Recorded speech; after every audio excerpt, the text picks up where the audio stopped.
जय गुरु जी। संगत जी, शुक्राना गुरु जी चैनल को शेयर करें और सब्सक्राइब करें।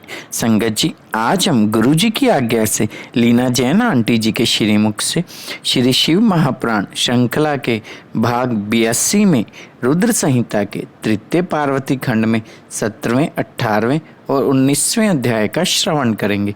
चलिए प्रारंभ करते हैं। जय गुरु जी। जय गुरु जी। संगत जी, गुरु जी महाराज की अनंत कृपा और आशीर्वाद से आज हम श्री शिव महापुराण की रुद्र संहिता के तृतीय पार्वती खंड के 17वें अध्याय की वांछना करने जा रहे हैं। ओम नमः शिवाय, शिवजी सदा सहाय। ओम नमः शिवाय, गुरु जी सदा सहाय। इंद्र द्वारा काम का स्मरण, उसके साथ उनकी बातचीत तथा उनके कहने से काम का शिव को मोहने के लिए प्रस्थान। ब्रह्मा जी कहते हैं, नारद, देवताओं के चले जाने पर दुरात्मा तारक दैत्य से पीड़ित हुए इंद्र ने कामदेव का स्मरण किया। कामदेव तत्काल वहां आ पहुंचा। तब इंद्र ने मित्रता का धर्म बतलाते हुए काम से कहा, मित्र, कालवशात मुझ पर असाध्य दुख आ पड़ा है, उसे तुम्हारे बिना कोई भी दूर नहीं कर सकता। दाता की परीक्षा दुर्भिक्ष में, शूरवीर की परीक्षा रणभूमि में, मित्र की परीक्षा आपत्ति काल में तथा स्त्रियों की कुल की परीक्षा पति के असमर्थ हो जाने पर होती है। तात संकट पड़ने पर विनय की परीक्षा होती है और परोक्ष में सत्य एवं उत्तम स्नेह की, अन्यथा नहीं। ये मैंने सच्ची बात कही है। मित्रवर, इस समय मुझ पर जो विपत्ति आई है उसका निवारण दूसरे किसी के नहीं हो सकता। अतः आज तुम्हारी परीक्षा हो जाएगी। यह कार्य केवल मेरा ही है और मुझे ही सुख देने वाला है, ऐसी बात नहीं, अपितु यह समस्त देवता आदि का कार्य है, इसमें संशय नहीं है। इंद्र की यह बात सुनकर कामदेव मुस्कुराया और प्रेमपूर्ण गंभीर वाणी में बोला। काम ने कहा, देवराज, आप ऐसी बात क्यों कहते हैं? मैं आपको उत्तर नहीं दे रहा हूँ, अर्थात आवश्यक निवेदन मात्र कर रहा हूँ। लोक में कौन उपकारी मित्र है और कौन बनावटी, ये स्वयं देखने की वस्तु है, कहने की नहीं। जो संकट के समय बहुत बातें करता है वह काम क्या करेगा? तथापि महाराज, प्रभो, मैं कुछ कहता हूँ, उसे सुनिए। मित्र, जो आपके इंद्र पद को छीनने के लिए दारूढ़ तपस्या कर रहा है, आपके उस शत्रु को मैं सर्वथा तपस्या से भ्रष्ट कर दूंगा। जो काम जिससे पूरा हो सके, बुद्धिमान पुरुष उसे उसी काम में लगाए। मेरे योग्य जो कार्य हो वह सब आप मेरे जिम्मे कीजिए। ब्रह्मा जी कहते हैं, कामदेव का यह कथन सुनकर इंद्र बड़े प्रसन्न हुए। वे कामिनियों को सुख देने वाले काम को प्रणाम करके उससे इस प्रकार बोले।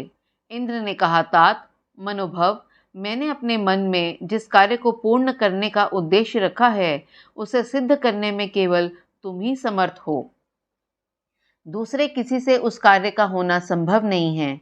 मित्रवर, मनोभव काम जिसके लिए आज तुम्हारे सहयोग की अपेक्षा हुई है उसे ठीक ठीक बता रहा हूँ। सुनो, तारक नाम से प्रसिद्ध जो महान दैत्य है वह ब्रह्मा जी का अद्भुत वर पाकर अजय हो गया है और सभी को दुख दे रहा है। वह सारे संसार को पीड़ा दे रहा है। उसके द्वारा बारंबार धर्म का नाश हुआ है। उससे सब देवता और समस्त ऋषि दुखी हुए हैं। संपूर्ण देवताओं ने पहले उसके साथ अपनी पूरी शक्ति लगाकर युद्ध किया था, परंतु उसके ऊपर सबके अस्त्र शस्त्र निष्फल हो गए। जल के स्वामी वरुण का पाश टूट गया।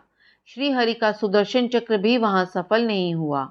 श्री विष्णु ने उसके कंठ पर चक्र चलाया, किंतु वे वहां कुंठित हो गया। ब्रह्मा जी ने महायोगीश्वर भगवान शंभु के वीर्य से उत्पन्न हुए बालक के हाथ से इस दुरात्मा दैत्य की मृत्यु बताई है। यह कार्य तुम्हें अच्छी तरह और प्रयत्न पूर्वक करना है। मित्रवर, उसके हो जाने से हम देवताओं को बड़ा सुख मिलेगा। भगवान शंभु गिरिराज हिमालय पर उत्तम तपस्या में लगे हैं। वे हमारे भी प्रभु हैं, कामना के वश में नहीं हैं, स्वतंत्र परमेश्वर हैं। मैंने सुना है कि गिरिजा नंदिनी पार्वती पिता की आज्ञा पाकर अपनी दो सखियों के साथ उनके समीप रहकर उनकी सेवा में रहती है। उनका ये प्रयत्न महादेव जी को पति रूप में प्राप्त करने के लिए ही है, परंतु भगवान शिव अपने मन को संयम नियम से वश में रखते हैं। मार, जिस तरह भी उनकी पार्वती में अत्यंत रुचि हो जाए, तुम्हें वैसा ही प्रयत्न करना चाहिए। यही कार्य करके तुम कृतार्थ हो जाओगे और हमारा सारा दुख नष्ट हो जाएगा। इतना ही नहीं, लोक में तुम्हारा स्थायी प्रताप फैल जाएगा। ब्रह्मा जी कहते हैं, नारद, इंद्र के ऐसा कहने पर कामदेव का मुखारबिंद प्रसन्नता से खिल उठा। उसने देवराज से प्रेम पूर्वक कहा, मैं इस कार्य को करूँगा, इसमें संशय नहीं है। ऐसा कहकर शिव की माया से मोहित हुए काम ने उस कार्य के लिए स्वीकृति दे दी और शीघ्र ही उसका भार ले लिया। वे अपनी पत्नी रति और वसंत को साथ ले बड़ी प्रसन्नता के साथ उस स्थान पर गया जहाँ साक्षात योगीश्वर शिव उत्तम तपस्या कर रहे थे।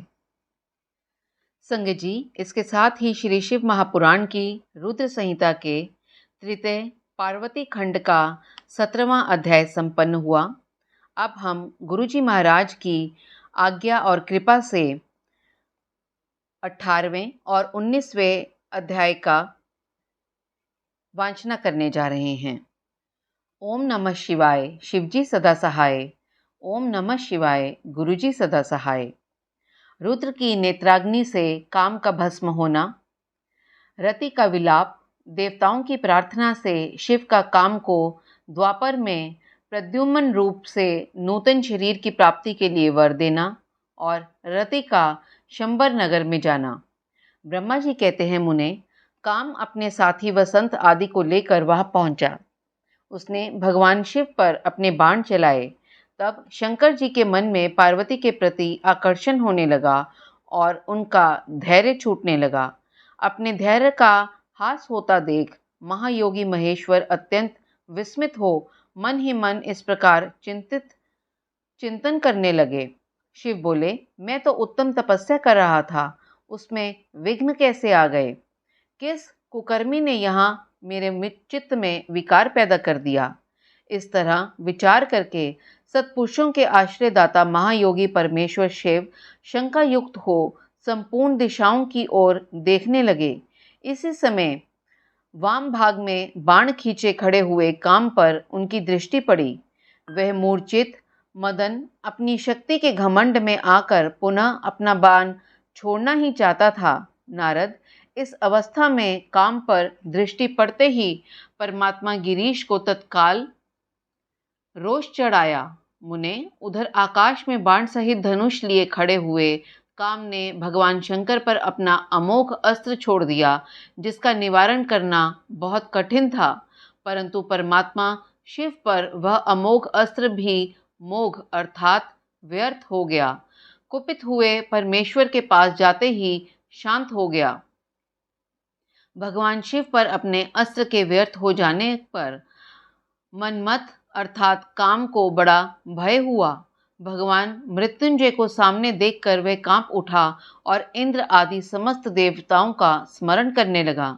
मुनि श्रेष्ठ, अपना प्रयास निष्फल हो जाने पर काम भय से व्याकुल हो उठा था। मुनीश्वर, कामदेव के स्मरण करने पर वे इंद्र आदि सब देवता वहां आ पहुंचे और शंभु को प्रणाम करके उनकी स्तुति करने लगे। देवता स्तुति कर ही रहे थे कि कुपित हुए भगवान हर के ललाट के मध्य भाग में स्थित तृतीय नेत्र से बड़ी भारी आग तत्काल प्रकट होकर निकली। उसकी ज्वालाएं ऊपर की ओर उठ रही थीं। वह आग धू धू करके जलने लगी। उसकी प्रभा प्रलाग्नि के समान जान पड़ती थी। वह आग तुरंत ही आकाश में उछली और पृथ्वी पर गिर पड़ी। फिर अपने चारों ओर चक्कर काटती हुई धाराशायिनी हो गई। साधो, भगवान क्षमा कीजिए, क्षमा कीजिए। यह बात जब तक देवताओं के मुख से निकले तब तक ही उस आग ने कामदेव को जलाकर भस्म कर दिया। उस वीर कामदेव के मारे जाने पर देवताओं को बड़ा दुख हुआ। वे व्याकुल हो हाय ये क्या हुआ ऐसा कह कह कर जोर जोर से चित्कार करते हुए रोने बिलखने लगे। उस समय विकृत चित हुई पार्वती का सारा शरीर सफ़ेद पड़ गया। काटो तो खून नहीं। वे सखियों को साथ ले अपने भवन को चली गईं। कामदेव के जल जाने पर रति वहां एक क्षण तक अचेत पड़ी रहीं। पति की मृत्यु के दुख से वे इस तरह पड़ी थीं मानो मर गई हों। थोड़ी देर में जब होश हुआ तब अत्यंत व्याकुल हो रति उस समय तरह तरह की बातें कहकर विलाप करने लगी। रति बोली, हाय मैं क्या करूं, कहाँ जाऊं, देवताओं ने ये क्या किया, मेरे उद्दंड स्वामी को बुलाकर नष्ट करा दिया। हाय हाय नाथ स्मर स्वामिन प्राण प्रिय, हाँ मुझे सुख देने वाले प्रियतम, हाँ प्राणनाथ ये यहाँ क्या हो गया। ब्रह्मा जी कहते हैं, नारद इस प्रकार रोती बिलखती और अनेक प्रकार की बातें कहती हुई रति हाथ पैर पटकने और अपने सिर के बालों को नोचने लगी। उस समय उसका विलाप सुनकर वहां रहने वाले समस्त वनवासी जीव तथा वृक्ष आदि स्थावर प्राणी भी बहुत दुखी हो गए। इसी बीच में इंद्र आदि संपूर्ण देवता महादेव जी का स्मरण करते हुए रति को आश्वासन दे इस प्रकार बोले। देवताओं ने कहा, तुम काम के शरीर का थोड़ा सा भस्म लेकर उसे यत्न पूर्वक रखो और भय छोड़ो। हम सबके स्वामी महादेव जी कामदेव को पुनः जीवित कर देंगे और तुम फिर अपने प्रियतम को प्राप्त कर लोगी। कोई किसी को न तो सुख देने वाला है और न कोई दुख ही देने वाला है। सब लोग अपनी अपनी करनी का फल भोगते हैं। तुम देवताओं को दोष देकर व्यर्थ ही शोक करती हो। इस प्रकार रति को आश्वासन दे सब देवता भगवान शिव के पास आए और उन्हें भक्ति भाव से प्रसन्न करके यूं बोले। देवताओं ने कहा, भगवान शरणागत वत्सल महेश्वर, आप कृपा करके हमारे इस शुभ वचन को सुनिए। शंकर, आप कामदेव की करतूत पर भली भांति प्रसन्नता पूर्वक विचार कीजिए। महेश्वर, काम ने जो ये कार्य किया इसमें इसका कोई स्वार्थ नहीं था। दुष्ट तारकासुर से पीड़ित हुए हम सब देवताओं ने मिलकर उससे यह काम कराया है। नाथ शंकर, इसे आप अन्यथा न समझें।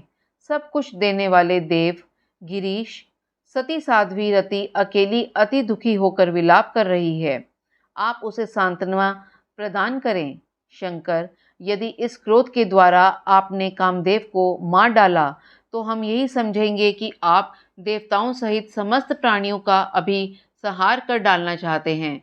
रति का दुख देखकर देवता नष्ट प्राय हो रहे हैं, इसलिए आपको रति का शोक दूर कर देना चाहिए। ब्रह्मा जी कहते हैं, नारद संपूर्ण देवताओं का ये वचन सुनकर भगवान शिव प्रसन्न हो उनसे इस प्रकार बोले। शिव ने कहा, देवताओं और ऋषियों, तुम सब आदरपूर्वक मेरी बात सुनो। मेरे क्रोध से जो कुछ हो गया है वे तो अन्यथा नहीं हो सकता, तथापि रति का शक्तिशाली पति कामदेव तभी तक अनंग अर्थात शरीर रहित रहेगा जब तक रुक्मिणीपति श्री कृष्ण का धरती पर अवतार नहीं हो जाता। जब श्री कृष्ण द्वारका में रहकर पुत्रों को उत्पन्न करेंगे तब वे रुक्मिणी के गर्भ से काम को भी जन्म देंगे। उस काम का ही नाम उस समय प्रद्युम्न होगा, इसमें संशय नहीं है। उस पुत्र के जन्म लेते ही शंबरासुर उसे हर लेगा। हरण के पश्चात दानव शिरोमणि शंबर उस शिशु को समुद्र में डाल देगा। फिर वह मूढ़ उसे मरा हुआ समझकर अपने नगर को लौट जाएगा। रते, उस समय तक तुम्हें शंबरासुर के नगर में सुखपूर्वक निवास करना चाहिए। वहीं तुम्हें अपने पति प्रद्युम्न की प्राप्ति होगी। वहां तुमसे मिलकर काम युद्ध में शंबरासुर का वध करेगा और सुखी होगा। देवताओं, प्रद्युम्न नामधारी काम अपनी कामिनी रति को तथा शंबरासुर के धन को लेकर उसके साथ पुनः नगर में जाएगा। मेरा यह कथन सर्वथा सत्य होगा। ब्रह्मा जी कहते हैं, नारद भगवान शिव की ये बात सुनकर देवताओं के चित्त में कुछ उल्लास हुआ और वे उन्हें प्रणाम करके दोनों हाथ जोड़ विनीत भाव से बोले।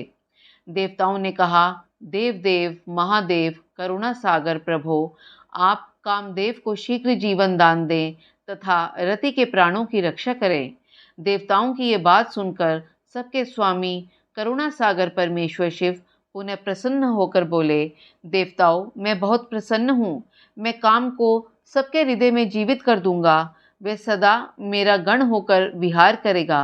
अब अपने स्थान को जाओ, मैं तुम्हारे दुख का सर्वथा नाश करूंगा। ऐसा कहकर रुद्रदेव उस समय स्तुति करने वाले देवताओं के देखते देखते अंतर्धान हो गए। देवताओं का विस्मय दूर हो गया और वे सब के सब प्रसन्न हो गए। मुने तदंतर रुद्र की बात पर भरोसा करके स्थिर रहने वाले देवता रति को उनका कथन सुनाकर आश्वासन दे अपने अपने स्थान को चले गए। मुनीश्वर काम पत्नी रति शिव के बताए हुए शंबर नगर को चली गई तथा रुद्रदेव ने जो समय बताया था उसकी प्रतीक्षा करने लगी। संगत जी, इसके साथ ही श्री शिव महापुराण की रुद्र संहिता के तृतीय पार्वती खंड का 18वां और 19वां अध्याय संपन्न हुआ। जय गुरु जी, शुक्राना गुरु जी।